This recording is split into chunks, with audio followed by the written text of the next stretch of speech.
Cousins, folk, and visitors. I told you it would be soon. So soon I couldn't even get my picture right there.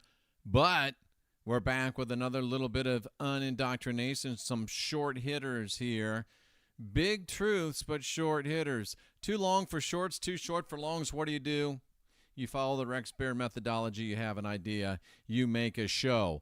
Remember, we got this whole controversy. Erica Kirk throwing up devil horns. No, this is devil horns. This is I love you. And this does not equal that, is what I'm told. And it's actually true. This does not equal that. But wait, there's more. And I kind of gave it away with Helen Keller right there. Yes, that is Helen Keller. So this is American Sign Language for I love you. Not the greatest nails. Could use a little manicure work there. Cuticle removal, maybe at least a no gloss buff or something. That's not looking really good. That probably looks like a dude hand. So, I might recommend a little bit of maintenance. But this is American Sign Language for I love you. What the hell does Helen Keller got to do with it? Well, turns out that Helen Keller is the one that invented American Sign Language. Did you know that? I did not know that. Helen Keller's the one that invented American Sign Language. So when Erica Kirk, remember the frowny face, Donald's holding her hand. She's really happy, trying to pretend she's sad. And then he lets go of her hand, and she really gets sad. Oh, very sad. Google it, Erica Kirk. Look on her face when Donald lets go of her hand. I thought it was very, very funny. So this is I love you. So I guess we're being told by the Christians that don't want to think for themselves that Erica Kirk is just saying I love you to Charlie who's in heaven. Well, I thought when you got to heaven, you were in your glorified body. Everything was perfect. So how did Charlie go deaf in heaven? And if he can't hear her, how does she know he can see her? I just have to ask the questions, folks. I just have to ask the questions. Now, some have speculated that this is code for I love you, Donald. Daddy issues, I've never been really against those. It's a joke. Don't get so upset. But, yeah, and then we had the last one, Melania. They're tearing down the East Wing. Melania wasn't there. There's just a lot of interesting stuff going on. That's all I'm saying. There's a lot of interesting stuff going on. Just Frank, Smoochie Doochie, Brandon, Kylie, Scuba, Elderberry. Great to see you all. So this means I love you. Who does Erica love? Charlie's in heaven. He doesn't need sign language. Don's probably like, oh, God, this dumb biatch is busting us out. It's supposed to be a secret. He doesn't look real happy. She's fake crying, but inside she's really happy because she's pushing her breastises up all over the president's chestises. So anyway, I love you. Helen Keller's the one that made it up. But wait, there's more. Helen Keller developed sign language, and I think they did a really good job with her makeup because you know that Helen Keller once sustained a terrible burn because she tried to answer the iron. It's a joke. Don't judge me. But at any rate, very good work. Helen Keller developed American Sign Language.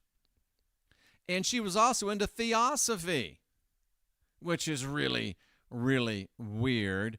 But even more weird, her grandfather practiced law with Albert Pike. Yes, that Albert Pike. Don't know why I didn't capitalize the P because I just copied it from Colleen sending this over to me. After the war, Helen Keller's grandfather moved to Memphis, Tennessee. Thank you very much. Where he practiced law with Albert Pike, who was, of course, a prominent Freemason. He was law partner of United States Senator William K. Sebastian before the war, and Confederate Brigadier General and Sovereign Grand Commander of the Scottish Rite of Freemason Southern Jurisdiction, Albert Pike, after the war. And he just happened to be the maternal grandfather of Helen Keller. Exactly, right? This is some wow stuff. So was Erica Kirk saying, I love you to the apprentice? And he's like, oh, God, she's blowing it. Was Erica Kirk saying, I love you to the apprentice? while putting her breastises on his chestises. I mean, that's really close, right? That's not like your normal turn-side at church hug. No, that's full-on breastual contact.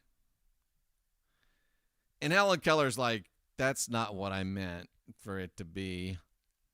Great job on the makeup. That's not what I meant for it to be. So anyway, I do want to point out that it's a very fine line between I love you and I'm the devil. Any of you that's ever been in a failed relationship, you understand the very fine line from I love you to you're Satan. Blah, blah, blah, blah, blah, blah, blah. You know, it's such a fine line. It's such a fine line.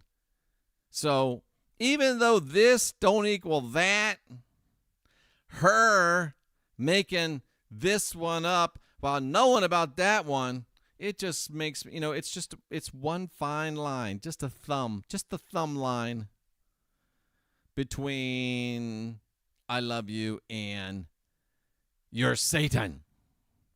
Just saying. And who knew that Helen Keller was into all that stuff?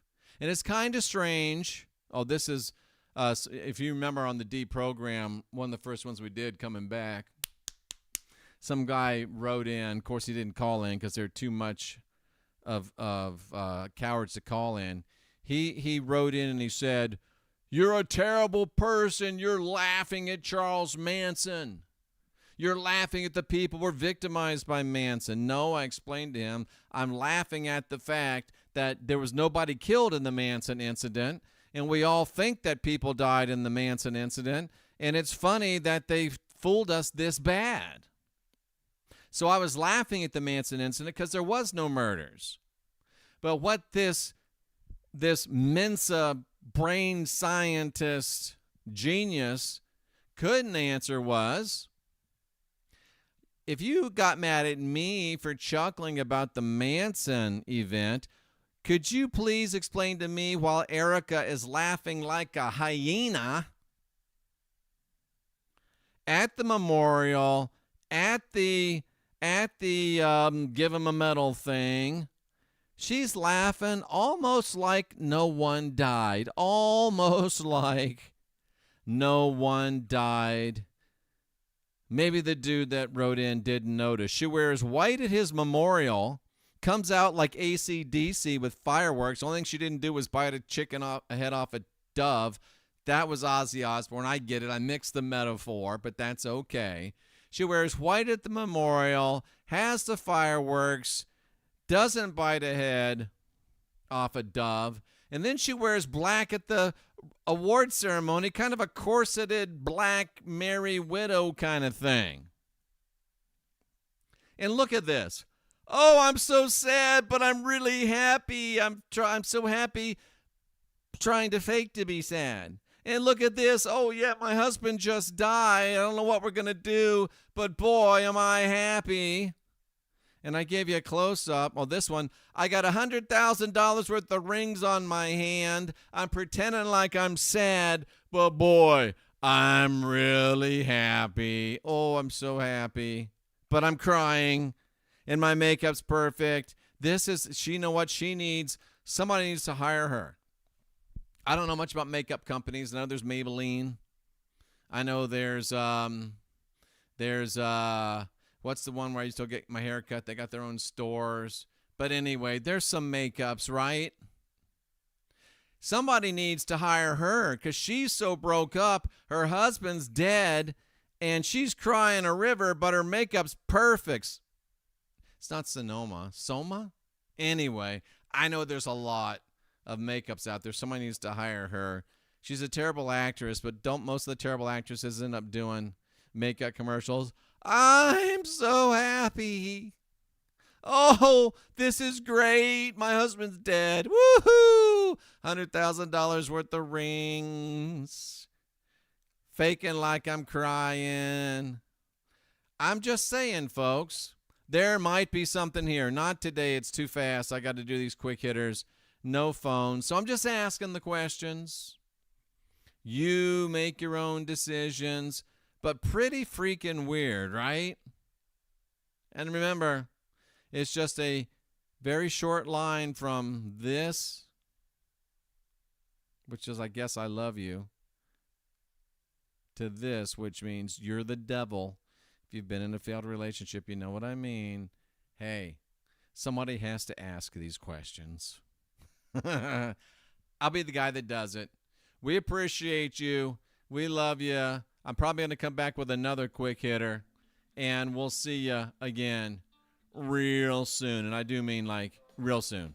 Adios. She's like, I didn't like Charlie anywho.